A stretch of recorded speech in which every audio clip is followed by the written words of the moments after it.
I'm ready! Oh, God. Hi, everyone. Rich the Man Tano here, the internet's busiest music nerd. And it's time for a review of the Tommy Richman album, Coyote. Yep, here we have the latest LP from singer, songwriter, producer, Mr. Tommy Richman, whose come-up has been one of the most surprising and sudden in 2024. You can't really tell the story of Tommy's unforeseen popularity without addressing the song $1 Million Baby, which has proven to be one of the year's biggest summer jams. It is a totally unlikely mega hit that's a homespun fusion of dirty South hip-hop, R&B, and synth-funk too, with a banger chorus as well, and just as a testament to how genuinely catchy the song is, it went massively viral at the same time Kendrick Lamar and Drake were fully engaged in what is going to go down as the biggest hip-hop beef of this decade. Yeah, even that could not draw people's attention away from $1 Million Baby. And look, the popularity of this track is international too, as it's gone #1 and platinum in several different countries. I mean, for a moment you almost couldn't escape it, but now that the track's fervor has died down a little bit, it's allowed Tommy to fill the void with some new material. A string of singles as well as this new album, which I've very much been looking forward to, because truth be told, Tommy doesn't have a big commercial back catalog to speak of beyond this record, though he has been active for years cobbling together SoundCloud demos and singles and several EPs too, as well as his Alligator album in 2022, which is honestly pretty scant for a full length. So for better or for worse, Coyote is actually the biggest, fullest, and most complete picture we have of Tommy as an artist. But unfortunately, it still kind of sounds like things are in the incubator stage a little bit. Though I think you can sense on this record Tommy's pride in the material, as missing from the track list are $1 Million Baby, as well as Devil Is a Lie, which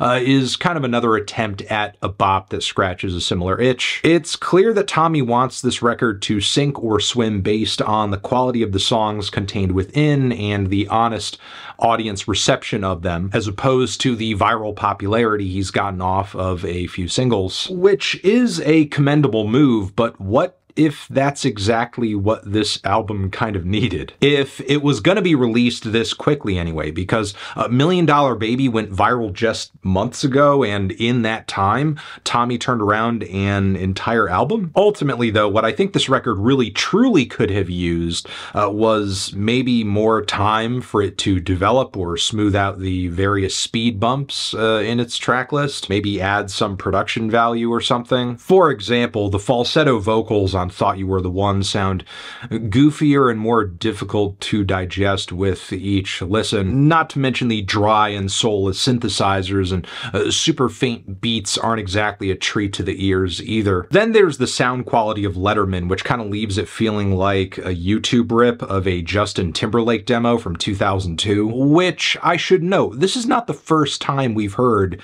a buzz around an up-and-comer who's bringing kind of a lo-fi flair to the world of neo-soul or R&B. I don't know, there's early Frank Ocean or Jameson, How to Dress Well, Steve Lacy, and Tommy in comparison is coming to the songs on this record with a lot less finesse and vibrant musical ideas. I mean, the writing and execution on these tracks, I was surprised to hear, is actually pretty conventional despite Tommy's DIY bona fides. In fact, I would say the only reason what Tommy is doing is being perceived as unique is because it's being presented to us in a way where it sounds kind of left field and rough around the edges, which honestly I think there's more to lo-fi music as an art form than just making something that sounds like a demo. The sound and production on Coyote though stagnates pretty quick. The polite and bland synthesizer patches leave a lot to be desired. The drums lack color and punch and variation a lot of the time. The vocals are often swallowed in a sea of reverb, which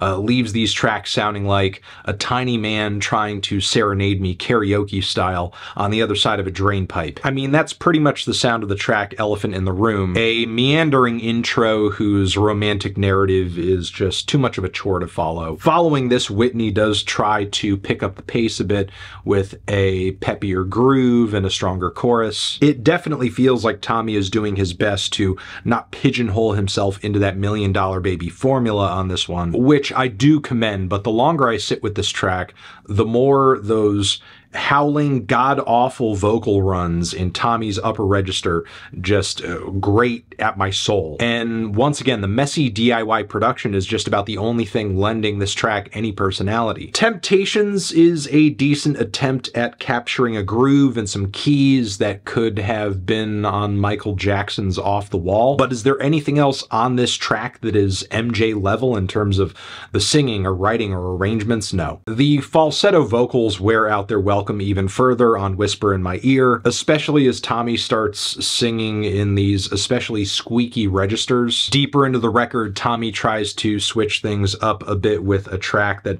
really makes a connection, a direct connection to his love for Memphis rap on Tennessee. But honestly, all this track does is makes me nostalgic for all the artists who kind of broke big in the early 2010s, bringing back this kind of cloud rap, Memphis rap revival sound on either YouTube or Dat Piff, because the production on this track here does not bang at all. The rapping and flows are half-hearted at best, and the bars, they call me Tommy cause I'm trying to get rich, man. I'm not going to hell cause that life's a bitch, man.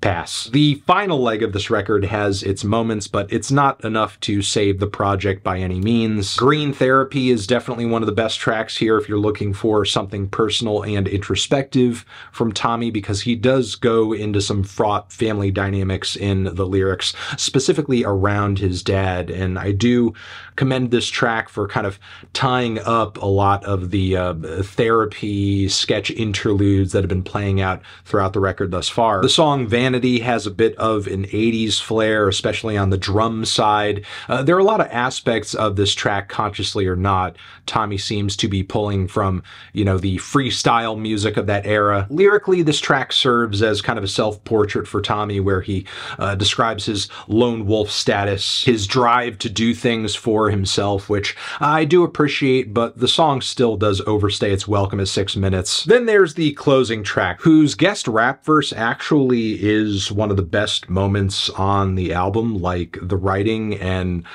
flows on this track are actually incredible. So shout out to My Name Isn't J-Mac for bringing those to the table. He definitely breathed some life into this record at that point for sure. But with that being said, I do actually think this is one of the better written and performed songs on the record from Tommy, getting kind of conceptual with things like time and space around a relationship narrative, and he really tops things off with a pretty and haunting refrain at the very finish. The issue is, though, tracks like this are more the exception than the rule on this record, because overall, it's not a great or a very flattering album for Tommy, in my view. The entire thing sounds kind of rushed. It sounds half-baked, with pretty much no tracks on it hitting nearly as hard as $1 Million Baby. I mean, if Tommy sidestepped placing that song on this record just as a means of seeing how great all of this material is, like in a vacuum, I think we pretty much have our answer. And on top of it, there is a severe lack in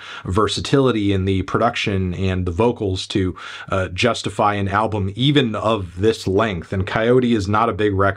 But yeah, unfortunately, there are a lot of things about this LP that are just shoddy, from the writing to the production to the singing, that I would hope get smoothed out and leveled up in some way, shape, or form before another album, which is why I'm feeling a decent 2 strong 3 on this thing. Transition, have you given this record a listen? Did you love it? Did you hate it? What would you rate it? You're the best, you're the best. What should I review next? Hit the like if you like. Please subscribe and please don't cry. Hit the bell as well. Over here next to my head is another video that you can check out. Hit that up or the link to subscribe to the channel. Anthony Fantano, Tommy Richman, forever.